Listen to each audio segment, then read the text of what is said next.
اعوذ باللہ من الشیطان الرجیم بسم اللہ الرحمن الرحیم۔ سورہ زمر ہے اور پارہ نمبر 24 چل رہا ہے۔ چند اہم اس کے مقامات پیش کرتا ہوں۔ ابتدا میں اللہ فرماتے ہیں بسم اللہ، فمن اظلم ممن کذب علی اللہ وکذب بالصدق اذ جاء۔ پھر اس سے بڑھ کر ظالم کون ہوگا جو اللہ پر جھوٹ باندھے جب سچی بات اس کے پاس پہنچ جائے۔ الیس فی جہنم مثوی للکافرین، کیا ایسے کافروں کا ٹھکانہ دوزخ نہیں ہے۔ والذی جاء بالصدق، اور جو آیا سچ کے ساتھ، سچی بات لے کے، وصدق بہ، اور جس نے اس کی تصدیق کی، اولئک ھم المتقون، یہی لوگ صحیح معنوں میں متقی ہیں۔ مفسرین فرماتے ہیں کہ جاء بالصدق سے مراد ہمارے آقا صلی اللہ علیہ وسلم ہیں، وصدق بہ سے مراد جناب سیدنا صدیق اکبر رضی اللہ تعالیٰ عنہ ہیں۔ قرآن نے ان کو متقی کہا ہے، بہت بڑی شان ہے۔ آیت نمبر 42 سورہ زمر میں اللہ فرماتے ہیں، اللہ یتوفی الانفس حین موتها، اللہ جل جلالہ روحوں کو ان کی موت کے وقت قبض کرتے ہیں۔ واللتی لم تمت فی منامها، اور روحوں کو جن پر موت طاری نہیں ہوتی، فیمسک التی، اللہ ان کو روک لیتے ہیں، وقضا علیہ الموت، اور جس وقت ان پر موت کا فیصلہ ہوتا ہے تو اللہ تعالیٰ ان کو موت دیتے ہیں۔ ویسر اخری الی اجل مسمی، اور بھیج دیتے ہیں دوسریوں کو ایک وقت مقرر تک۔ ان فی ذلک لآیات، بے شک اس کے اندر نشانیاں ہیں، لقوم، اس قوم کے لیے یتفکرون، جو غور و فکر کرتے ہیں۔ عام طور پہ آپ نے بات سنی ہوگی کہ نیند موت کی بہن ہے۔ انسان نیند میں سوتا تو یہاں ہے پنڈی میں، اور روح اس کی کبھی آسمانوں میں اور کبھی سعودیہ میں اور کبھی کہاں پھر رہی ہوتی ہے۔ یہ روحوں کی پرواز ہوتی ہے، روح گھومتی ہے۔ تو جس انسان کی موت کا وقت مقرر ہوتا ہے وہ یہاں سوتا ہے اور روح اس کی پرواز کر جاتی ہے، پھر قیامت کے دن وہ اٹھتا ہے۔ اور جس انسان کی زندگی باقی ہوتی ہے وہ رات ساری روح اس کی گھومتی رہتی ہے اور صبح دوبارہ واپس جسم میں آ جاتی ہے اور انسان اٹھ جاتا ہے۔ آگے چل کے اس کے 24ویں پارے کے دوسرے رکوع میں پیارے آقا کریم صلی اللہ علیہ وسلم کے پاس بعض لوگ آئے اور عرض کیا کہ اللہ کے نبی صلی اللہ علیہ وسلم، ہم نے بہت زیادہ گناہ کیے ہیں، بڑی غلطیاں اور بہت قصور کیے ہیں، کیا ہماری بھی بخشش ہو سکتی ہے؟ فرمایا، یہ آیت نازل ہوئی کہ قل، آپ فرما دیجئے، یا عبادی الذین اسرفوا، ہے میرے وہ بندو جو زیادتی کر چکے ہو، علی انفسہم، اپنی جانوں پر، لا تقنطوا من رحمت اللہ، اللہ کی رحمت سے نا امید مت ہو جاؤ، ان اللہ یغفر الذنوب جمیعا، کہ بے شک اللہ سارے کے سارے گناہوں کو معاف کرنے والے ہیں، انہ هو الغفور الرحیم، بے شک وہی اللہ معاف کرنے اور رحم کرنے والے ہیں۔ فرمایا کہ دنیا میں کر لو، آپ کے لیے آسانی اور آپ کے لیے عزت ہوگی، ورنہ آخرت میں جا کر پھر تمہیں یہ کہنا پڑے گا، ان تقول نفس یا حسرۃ علی ما فرطت فی جنب اللہ وان کنت من الساخرین، کہ کہیں ایسا نہ ہو کہ تم کہنے لگو کہ افسوس اس کوتاہی پر جو میں نے کی اللہ کے حق میں، کاش کہ اگر میں اللہ کے حق ادا کرتا رہتا اور مذاق نہ کرتا تو آج میرے ساتھ یہ حشر نہ ہوتا۔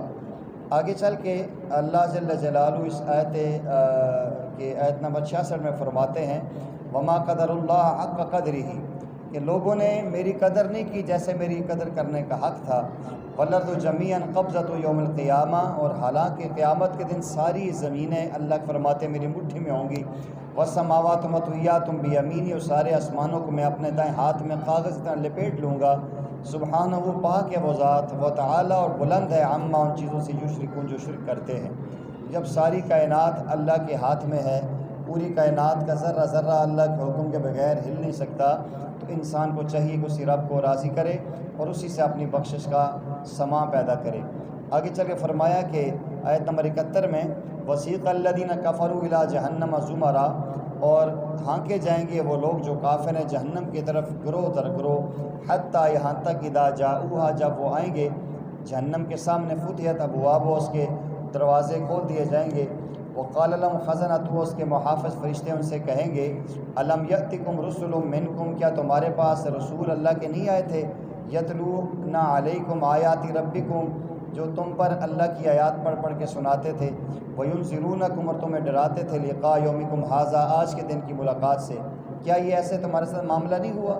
انبیاء نہیں آئے، انہوں نے ڈرایا تمہیں نہیں ہے؟ قالوا، وہ کہیں گے، بلا، کیوں نہیں، انبیاء آئے تھے، انہوں نے محنت کی تھی، ولیکن حقت کلمۃ العذاب علی الکافرین، لیکن اللہ کے عذاب کا کلمہ ان پہ پکا ہو چکا ہے۔ انہیں کہا جائے گا ادخلوا ابواب جہنم خالدین فیہا، جہنم میں داخل ہو جاؤ اور ہمیشہ ہمیشہ اس میں رہو گے، فبئس مثوى المتکبرین، کتنا برا ٹھکانہ ہے ان تکبر کرنے والوں کا۔ وسیق الذین اتقوا ربهم للجنۃ زمرا، اور انہیں لے جایا جائے گا لوگوں کو جو تقوی پرہیزگاری والے تھے اپنے رب کی طرف جنت میں، گروہ در گروہ۔ گروہ کا مطلب یہ ہے کہ علماء کا گروپ الگ ہوگا، داعین کا الگ ہوگا، حفاظ کا الگ ہوگا۔ تو جس طرح انسان کے اندر اعمال کی کیٹیگریز ہوتی ہیں ویسے ہی ان کے درجات بھی اسی اعتبار سے ہوں گے۔ تو فرمایا کہ وقال لهم خزنتها، وہ جنت کا جو دروغہ ہوگا رضوان ان سے کہے گا سلام علیکم طبتم، سلام ہو تم پر، تم بہت اچھے لوگ ہو، فادخلوها خالدین، جنت میں داخل ہو جاؤ اور ہمیشہ ہمیشہ اس میں رہو گے۔ وہ اہل جنت جو ہی جنت میں داخل ہوں گے کہیں گے الحمدللہ الذی، تمام تعریفیں اس رب کے لیے ہیں، صدقنا وعدہ، جس نے اپنا وعدہ سچا کر دکھایا، وورثنا الارض، اور اس نے ہمیں اس زمین کا، جنت کا وارث بنا دیا، نتبوأ من الجنت حیث نشاء، وہ جنت کا ٹکڑا جہاں ہم چاہیں جدھر چاہیں، فنعم اجر العاملین، کتنا ہی اچھا اور بہترین بدلہ ہے عمل کرنے والوں کا۔ تو فرمایا کہ وتری الملائکۃ حافین من حول العرش، آپ صلی اللہ علیہ وسلم اس دن فرشتوں کو دیکھیں گے جو عرش کے دائیں بائیں ہیں، وہ اللہ سے ڈرتے ہیں، یسبحون بحمد ربہم، وہ اپنے رب کی پاکیزگی، ثنا اور تسبیح بیان کرتے ہیں، وقضی بینہم بالحق، اور ان کے درمیان حق کا فیصلہ کر دیا جائے گا، وقیل الحمد للہ رب العالمین، اور کہا جائے گا کہ تمام تعریفیں اس اللہ کے لیے ہیں جو رب العالمین ہے۔ آگے سورہ مومن شروع ہوئی ہے، اس کے اندر بھی جہنم کے اور جنت کے بہت سارے مناظر ہیں اور چند اہم باتیں اس کے اندر آتی ہیں۔ ایک اس میں یہ بات آتی ہے کہ موسیٰ علیہ السلام نے جب فرعون کو دعوت دی اور اس کا وزیر حامان تھا تو اس کو سمجھاتے تھے کہ اللہ وہ ہے جو ساری کائنات کا رب ہے، اللہ جل جلالہ کا عرش ہے، کرسی ہے۔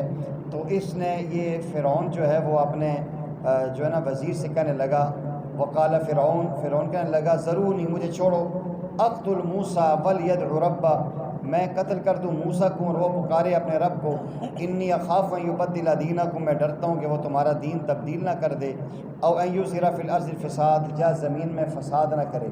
ہمیشہ یہی لوگ جو اقتدار میں ہوتے ہیں یہ نہیں کہتے کہ یہ ڈر ہے کہ میرے پاؤں کے نیچے کرسی نہ نکل جائے، یہ نہیں کہتے کہ مجھے ڈر ہے کہ میری حکومت نہ نکل جائے، بس یہ کہتے ہیں کہ ہمیں ڈر ہے تمہارے ملک کو نقصان نہ پہنچ جائے، ہماری معیشت نہ، تو معیشت سے ان کو کیا سروکار ہوتا ہے، ہر ایک کو اپنی ذات کی دفاع اور ڈیفنس سے ہی ہوتا ہے۔ فرعون نے یہ بات کی۔ عام طور پہ نا جب دو بندے لڑ رہے کہتے ہیں یار چلو چھوڑ میں اس کو پوچھتا ہوں، تو کہتا ہے چھوڑو میں موسیٰ کو پوچھتا ہوں، میں اس سے خدا کے ساتھ مقابلہ کرتا ہوں، اللہ معاف فرمائے۔ تو بہرحال اس کو سمجھایا بھی کہ نہ کرو ایسا۔ آگے چل کے آ رہا ہے کہ اس نے آپ نے اس فرعون وزیر سے کہا تھا یا حامان ابن لی صرحا لعلی، اے حامان ایک بناؤ نا میرے لیے ایک مینارہ سا بڑا سا اور بلڈنگ بناؤ کہ میں اوپر چل کے خدا کو لیاذ باللہ قتل کرتا ہوں۔ اوپر گیا اور اس نے تیر مارنا شروع کیا اور تیر آگے سے جو ہے نا وہ خون سے بھرے ہوئے نیچے آتے تو وہ خوش ہوتا کہ میں نے لیاذ باللہ اللہ کو قتل کر دیا، وہ ذکر ایک اس میں آ رہا ہے۔ اور ایک یہ جب موسیٰ علیہ السلام سے ایک بندہ مارا گیا تھا اور پیچھے جب دربار میں بات پہنچی تو موسیٰ علیہ السلام کے قتل کی سازش ہوئی، ایک بندہ وہاں سے بھاگتا بھاگتا آیا اور اس نے آ کر کہا کہ موسیٰ آپ یہاں سے نکلیں، یہ لوگ آپ کو نقصان پہنچائیں گے۔ اس کا ذکر آ رہا ہے وقال رجل مؤمن من آل فرعون یکتم ایمانہ، ایک بندہ بھاگتا ہوا آیا جو مومن تھا آل فرعون میں سے، یکتم ایمانہ، اپنا ایمان چھپاتا تھا۔ وہ کہتے ہیں اتقتلون رجلا یقول ربی اللہ، کہ کیا تم ایک بندے کو قتل کرتے ہو جو کہتے ہیں میرا رب اللہ ہے، وقد جاءکم بالبینات من ربکم، حالانکہ وہ تمہارے پاس تمہارے رب کی نشانیاں لے کر آیا ہے۔ بہرحال یہ ذکر اس کا یہاں آ رہا ہے۔ آگے چل کے فرعون کے بارے میں آتا ہے کہ یہ جو فرعون ہے اس کے اوپر ہر دن صبح شام اللہ جل جلالہ کی طرف سے عذاب پیش کیا جاتا ہے۔ النار یورزون علیہا غدوا وعشیا، کہ آگ اللہ کی پیش کی جاتی ہے ان پہ صبح شام۔ ویوم تقوم الساعہ، اور قیامت کے دن جب قائم ہوگی کہا جائے گا ادخلوا آل فرعون شد العذاب، کہ فرعون والو آل فرعون داخل ہو جاؤ سخت قسم کے عذاب میں۔ ہمیں ظاہری طور پر تو نظر نہیں آتی کہ آگ اس کو مل رہی ہے کہ نہیں مل رہی، لیکن اللہ جل جلالہ کا عذاب ہوتا ہے اور اللہ کا قرآن اس حوالے سے بتا رہا ہے۔ آگے چل کے سورہ حامیم سجدہ ہے۔ ولید بن مغیرہ یہ کفار مکہ کا ایک سردار ہے اور یہ بڑا نڈر، بے باک اور بے بانگ دوحل گفتگو کرنے والا مشہور تھا۔ ایک دن اس نے کہا کہ چھوڑو یار میں جاتا ہوں محمد صلی اللہ علیہ وسلم کو قائل کر کے لاتا ہوں۔ پہلے ان کو آ کر کہا کہ بھتیجے آپ سے ہمیں پیار ہے، آپ ہمارے خاندان کا، اپنی قوم برادری کا فخر ہیں، تو دیکھیں ہمیں آپ کے بارے میں فکر ہے کہ آپ پر کسی نے جادو تو نہیں کر دیا۔ اگر کسی نے آپ پر جادو کیا ہے یا آپ کے ساتھ کوئی روحانی مسئلہ ہے ہمیں بتاؤ، ہم آپ کا علاج کرواتے ہیں۔ اس طرح کی مختلف باتیں کی، پیارے آقا صلی اللہ علیہ وسلم اس کی باتیں سنتے رہے۔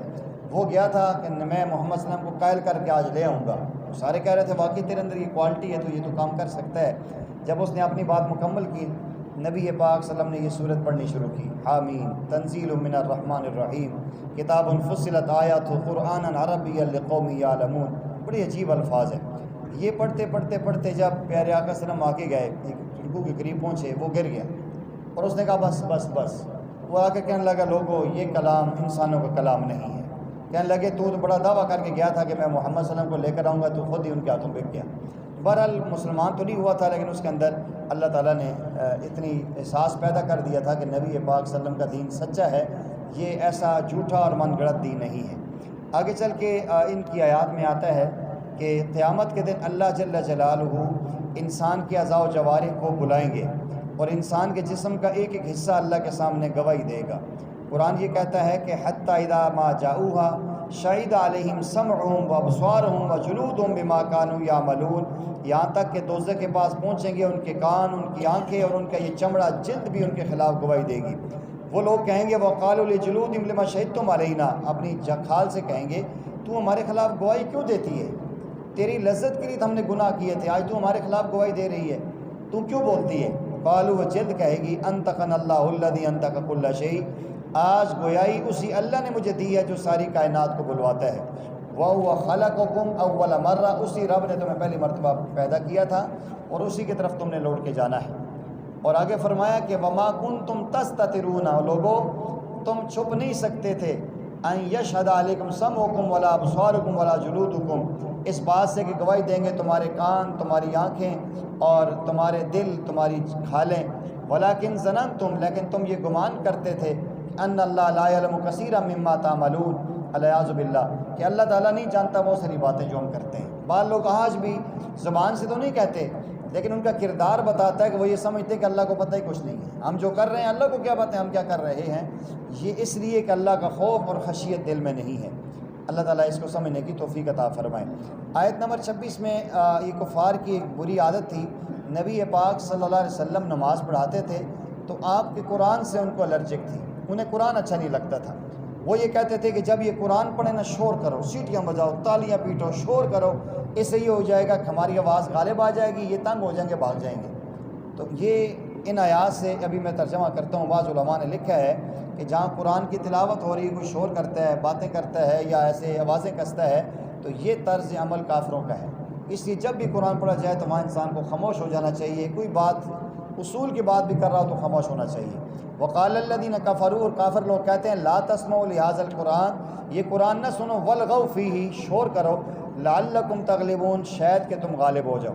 تو وہ کہاں غالب ہو سکتے تھے؟ بعض روایات کے اندر آتا ہے کہ پہلے 5 نمازیں قرات کے ساتھ اونچی پڑھی جاتی تھی، تو یہ جو 3 نمازیں ہیں جو آج قرات والی ہیں، 2 کی قرات اٹھا لی گئی ہے۔ فجر اور عشاء میں وہ سو رہے ہوتے تھے، مغرب کے ٹائم وہ کھانا شانا کھا رہے ہوتے تھے، ظہر اثر میں ان کو ٹائم ملتا تھا وہ تنگ کرتے تھے، تو پھر اللہ تعالیٰ نے حکم دیا کہ ان 2 کو آہستہ کر دیا، خفی ہوگی، اور باقی 3 نمازیں جہری ہوگی۔ آگے چل کے یہ وہی ذکر چل رہا ہے، چلتے چلتے آخری آیات میں یہاں آ رہا ہے کہ قرآن کریم میں اللہ فرماتے ہیں کہ یہ جو لوگ دنیا میں اچھے اعمال نہیں کرتے، غلط عمل کرتے ہیں، تو وہاں جا کر بھی یا ایھا الذین آمنوا، آگے چل وقال الذین کفروا ربنا ارنا الذین اضلانا من الجن والانس، یہ کافر لوگ کہیں گے اللہ ہمیں دکھا وہ لوگ جنہوں نے ہمیں گمراہ کیا انسانوں جنوں میں سے، نجعلہما تحت اقدامنا، کہ ہم انہیں اپنے پاؤں کے نیچے رکھ کے رون دیں، کہ انہوں نے ہمیں دنیا میں گمراہ کیا تاکہ وہ ذلیل ہو جائیں، لیکن وہاں ان کے حوالے نہیں کیے جائیں گے، ہر انسان اپنے اعمال کی وجہ سے جہنم میں جائے گا۔ وہاں غصہ بھی نکالے تو اپنے دشمنوں پہ غصہ نہیں نکال سکتا۔ آگے اہل ایمان کی شان اللہ نے بیان کی ہے، ان الذین قالوا ربنا اللہ، بے شک وہ لوگ جو کہتے ہیں ہمارا رب اللہ ہے، پھر جیسے بھی حالات آتے ہیں، مشکلات آتی ہیں، پریشانیاں آتی ہیں، مصیبتیں آتی ہیں، دشمنوں کے نرغے میں آ جاتے ہیں، ثم استقاموا، پھر استقامت کے وہ پہاڑ بن جاتے ہیں، تتنزل علیہم الملائکہ، ان پر فرشتے اترتے ہیں، انہیں کہتے ہیں خوف نہ کھاؤ، غم نہ کھاؤ، انہیں جنت کی خوشخبری دی جاتی ہے، التی کنتم توعدون، جس کا تم سے وعدہ کیا گیا ہے۔ نحن اولیاءکم فی الحیات الدنیا و فی الآخرہ، اللہ فرماتے ہیں اہل ایمان تم نے استقامت دکھائی ہے، ہم دنیا میں بھی تمہارے دوست ہیں، ہم آخرت میں بھی تمہارے دوست ہیں، اور اس استقامت کی وجہ سے وَلَكُمْ فِيهَا مَا تَشْتَهِيهِ الْأَنفُسُ، تمہیں وہ کچھ ملے گا جو تمہارا جی چاہے گا، وَلَكُمْ فِيهَا مَا تَدَّعُونَ، تمہارے لیے وہ کچھ ہوگا جو تم مانگو گے۔ پیارے آقا صلی اللہ علیہ وسلم نے اسی تشریح میں فرمایا کہ جنت میں منچائی زندگی ہوگی۔ ایک جنتی ایسے دور سے دیکھے گا، کئی میل دور فاصلے پر ایک پھلدار درخت نظر آئے گا، اور اس کے اوپر مثلاً آم ہے یا انار ہے یا کوئی چیز ہے، اس کے دل میں چاہت اٹھے گی کہ میں وہ کھاؤں۔ ابھی اس نے کہا نہیں کہ اللہ میں نے کھانا ہے، تو ایک لمحے آنن فانن وہ درخت جس طرح کسی کے سامنے یہ ہاتھ آتا ہے ایسے جھک کے اس کے سامنے آ جائے گا، وہ ٹہنی کھڑی ہوگی، پھر اس کے پھل کی کاشیں بنے گی، ایسے جب تک یہ کھاتا رہے گا وہ یوں ہی ٹہنی رہے گی، جو ہی ہاتھ پیچھے کھینچے گا وہ آرام سے پیچھے چلی جائے گی، جس طرح انسان خواب دیکھ رہا ہوتا ہے، جو چاہے گا وہ کچھ ملے گا۔ لیکن شرط یہ ہے کہ دنیا میں رب جائی زندگی گزارو، مرنے کے بعد من چاہی زندگی ہوگی۔ آج ہم دنیا میں من چاہی زندگی گزارتے ہیں، جو دل میں آتا ہے وہ کرتے ہیں، پھر کہتے ہیں کہ آخرت میں جا کے ہمیں رب چاہی زندگی نہیں، وہاں بھی من چاہی زندگی ہوتا، ایسا نہیں ہوتا۔ یہ اصول ہے، یہاں من چاہی گزاریں گے تو وہاں پھر رب چاہی ہوگی، پھر اللہ کے عذابات میں پکڑے جائیں گے۔ اللہ جب عذاب دینے پہ آتے ہیں وہ نہیں دیکھتے کہ نوح کا بیٹا ہے کہ لوط کی بیوی ہے، اللہ کا نظام انصاف والا ہے، لیکن اگر یہاں اللہ کی مان کے چلیں گے تو وہاں اللہ تعالیٰ ہماری منوائیں گے۔ نزلا من غفور الرحیم، فرمایا کہ یہ بخشنے والے مہربانی طرف سے تمہاری مہمان نوازی ہے۔ آگے چل کے جو لوگ اللہ کی طرف بلاتے ہیں ان کی شان بیان کی ہے، وَمَنْ أَحْسَنُ قَوْلًا مِّمَّنْ دَعَا إِلَى اللَّهِ، سبحان اللہ، اس سے بڑھیا بات کس کی ہو سکتی ہے، اس سے اچھی بات کس کی ہو سکتی ہے جو لوگوں کو اللہ کی طرف بلاتے ہیں۔ وہ اللہ کی نظر میں داعی کا بہت بڑا مقام ہے، جتنے انبیاء آئے ہیں دنیا میں وہ سارے داعی بن کے آئے ہیں، وَدَاعِيًا إِلَى اللَّهِ بِإِذْنِهِ وَسِرَاجًا مُنِيرًا، کہ بندوں کا تعلق خدا سے جوڑتے تھے۔ شہنشاہ ایران کے درمیان میں ایک صحابی رسول جاتے ہیں اور وہ ان سے کہتا ہے کیوں آئے ہو؟ تو فرماتے ہم آئے نہیں ہیں، بڑا عجیب جملہ ہے، نحن اقتبسنا الیکم لنخرج العباد من عبادت العباد الى عبادت رب العباد، ہم آئے نہیں، ہمیں بھیجا گیا ہے، ہم مبعوث ہوئے ہیں۔ کاش آج بھی امت یہ سمجھے کہ ہم مبعوث کیے گئے ہیں، ہم بھیجے گئے ہیں کہ بندوں کو بندوں کی بندگی سے نکال کر خدا کی بندگی میں لائیں۔ یہ داعی کا کام ہے، اور لکھا ہے کہ جو بندہ اخلاص کے ساتھ دعوت اللہ دیتا ہے لوگوں کو، تو اس کے منہ سے جو الفاظ نکلتے ہیں، اگرچہ وہ ظاہری طور پہ انسان ممکن ہے اس وقت بات نہ مانے، لیکن اس کے الفاظ ہوا کے ساتھ لگتے ہیں، وہ ہوا جا کے جس انسان کو لگتی ہے اس انسان کو اللہ ہدایت دے دیتے ہیں۔ داعی کا بہت بڑا مقام ہے، اگر دعوت نہیں دیں گے تو پھر دنیا میں دعوت دے گی، اور ہم دعوت دیں گے تو اللہ اس دعوت کی برکت سے ہمارے دل میں یقین اور ایمان کو پختہ فرمائیں گے۔ یہ تجربہ ہے، جو انسان بار بار ایک چیز بولتا ہے وہ اس کے دل میں وہ آ جاتی ہے، جو انسان بار بار نہیں بولتا، دنیا کو سنتا ہے، اس کے دل میں بیٹھ جاتی ہے۔ فرمایا اس سے بڑھیا کس کی بات ہو سکتی ہے جو لوگوں کو اللہ کی طرف بلائے، وعمل صالحا، اور ساتھ ساتھ نیک اعمال بھی کرے، اور تکبر نہ آئے، وقال اننی من المسلمین، یہ کہے لوگوں میں عام سا بندہ ہوں، میں کوئی بڑا بندہ نہیں بن گیا ہوں، داعی ہوں لیکن عام سا بندہ ہوں، اللہ کا مسکین بندہ ہوں۔ یہ عظمت اور شان ہے۔ اور آگے اللہ نے اصول بتایا داعی کے لیے، کس بندے کی دعوت قبول ہوگی اور کس بندے کی دعوت پر اثر ہوگی کہ وہ دعوت بھی دے، اعمال صالحہ بھی کرے اور عاجزی انکساری بھی کرے۔ اگلا فرمایا وَلَا تَسْتَوِي الْحَسَنَةُ وَلَا السَّيِّئَةُ، لوگو اچھائی اور برائی برابر نہیں ہو سکتی، کالا اور گورا برابر نہیں ہو سکتا، دن اور رات برابر نہیں ہو سکتے، اسی انداز میں برائی اور اچھائی برابر نہیں ہو سکتی۔ کوئی آپ کے ساتھ برائی کرتا ہے، ادفع باللتی ہی احسن، آپ کو چاہیے کہ اس سے اچھے انداز میں اس کے ساتھ معاملہ کریں۔ کوئی بد کلامی کرتا ہے آپ خوش کلامی کریں، کوئی آپ کے ساتھ نفرت کرتا ہے آپ اس سے محبت کریں، جو آپ سے روکتا ہے آپ اس کو عطا کریں، جو آپ پر ظلم کرتا ہے آپ اس کو معاف کریں۔ جو انسان یہ کمال کرتا ہے اللہ تعالیٰ فرماتے ہیں کہ فَإِذَا الَّذِي بَيْنَكَ وَبَيْنَهُ عَدَاوَةٌ كَأَنَّهُ وَلِيٌّ حَمِيمٌ، سبحان اللہ۔ جو بندہ یہ طریقہ کار اختیار کرتا ہے کہ برائی کا بدلہ اچھائی سے دیتا ہے، دشمنی کا بدلہ محبت سے دیتا ہے، اور جو روکتا ہے اس کو عطا کرتا ہے، تو اگر اس کے اور جس کے درمیان دشمنی بھی ہوئی، اللہ فرماتے ہیں کَأَنَّهُ وَلِيٌّ حَمِيمٌ، وہ جگری دوست اللہ بنا کے رکھ دیں گے، سبحان اللہ۔ اور آگے بتا دیا وَمَا يُلَقَّاهَا إِلَّا الَّذِينَ صَبَرُوا، یاد رکھو یہ ہر بندے کو کوالٹی نہیں مل سکتی، یہ اس بندے کو ملے گی جس کے اندر صبر ہوگا، استقامت ہوگی۔ وَمَا يُلَقَّاهَا، اور یہ نصیب نہیں ہوتی إِلَّا ذُو حَظٍّ عَظِيمٍ، مگر ان لوگوں کو جن کے اندر بڑی قسمت ہوا کرتی ہے۔ تو ان آیات سے ہمیں یہی ترغیب دی جا رہی ہے کہ ہم اللہ تعالیٰ کی ان آیات کو سمجھیں، اور ان آیات میں جو ہمیں دعوت دی جا رہی ہے اور مشن کو سمجھے۔ نبی پاک صلی اللہ علیہ وسلم کے سامنے کفار آتے ہیں، پیارے آقا کریم علیہ السلام کی توہین کرتے ہیں، لیکن آپ مسکرا کے جواب دیتے ہیں۔ وہ آپ کے ساتھ برا سلوک کرتے ہیں، آپ اچھا سلوک کرتے ہیں۔ آپ سیدنا علی مرتضیٰ کی مثال لے لیں، یہودی ان کے منہ پر تھوکتا ہے، آپ اس کو معاف کر دیتے ہیں، نیچے اتر جاتے ہیں۔ ایک بندہ پیارے آقا کی مسجد میں آ کر پیشاب کرتا ہے، پیارے آقا روک دیتے ہیں، نہیں مارنا ہے اس کو، آپ کے اخلاق سے متاثر ہوتا ہے اور مسلمان ہو جاتا ہے۔ تو ان آیات سے ہمیں بھی سبق ملتا ہے کہ ہمیں بھی چاہیے کہ اپنے اندر اخلاق کو پیدا کریں۔ مومن صوم و صلات سے نہیں، مومن اپنے معاملات سے پہچانا جاتا ہے۔ اگر آج مسلمانوں کے معاملات درست ہو جائیں تو دنیا ساری ان کے قدموں میں آ جائے۔ فرمایا وَلَوْ جَعَلْنَاهُ قُرْآنًا أَعْجَمِيًّا، لوگوں اگر اس قرآن کو ہم عجمی زبان میں اتارتے لَقَالُوا لَوْلَا فُصِّلَتْ آيَاتُهُ، تو یہ لوگ کہتے یہ ہماری زبان میں آیتیں واضح نہیں، ہمیں سمجھ نہیں آتی۔ أَعْجَمِيٌّ عربی، یہ کتاب عجمی ہے اور رسول عربی ہے۔ ابھی یہ اعتراض کرتے ہیں کہ ایسا کیوں ہے اور ایسا کیوں ہے۔ اللہ کہتے ہیں، کبھی کہتے ہیں اس کا یہ معنی ہے، کبھی کہتے ہیں اس کا یہ معنی ہے، کبھی کہتے ہیں آپ کسی سے بنا کر لے آتے ہیں۔ تو اللہ فرماتے ہیں اگر میں اس کو عجمی زبان میں اردو میں اتار دیتا، فارسی میں اتار دیتا، پشتو میں اتار دیتا، پھر تم کیا کرتے ہیں؟ پھر کہتے ہیں عجیب بات ہے، پیغمبر تو نبی جو ہے وہ عربی ہے اور زبان اس کی قرآن کی اور ہے، ہمیں سمجھ نہیں آتی۔ تو اللہ فرما رہے ہیں جب ہم یہ تمہیں دے رہے ہیں، هُوَ لِلَّذِينَ آمَنُوا هُدًى وَشِفَاء، یہ جو قرآن ہے اس میں ہدایت بھی ہے اور شفا بھی ہے، لیکن تم اس سے ہدایت نہیں لیتے، تم اس کے ساتھ جو ہے نا وہ ایمان نہیں لاتے۔ وَالَّذِينَ لَا يُؤْمِنُونَ فِي آذَانِهِمْ وَقْرٌ، وہ لوگ جن کے کانوں میں ڈانٹ ہے، بہرا پن ہے، وَهُوَ عَلَيْهِمْ عَمًى، وہ اس سے اندھے ہیں۔ أُولَٰئِكَ يُنَادَوْنَ مِن مَّكَانٍ بَعِيدٍ، یہ وہی لوگ ہیں جنہیں گویا بہت دور سے بلایا جا رہا ہو۔ جس طرح کسی انسان کے کانوں میں سنائی کم ہونا تو بہت زور سے کوئی بولے تو یہ سمجھ سے کوئی دور سے مجھے بلا رہا ہے۔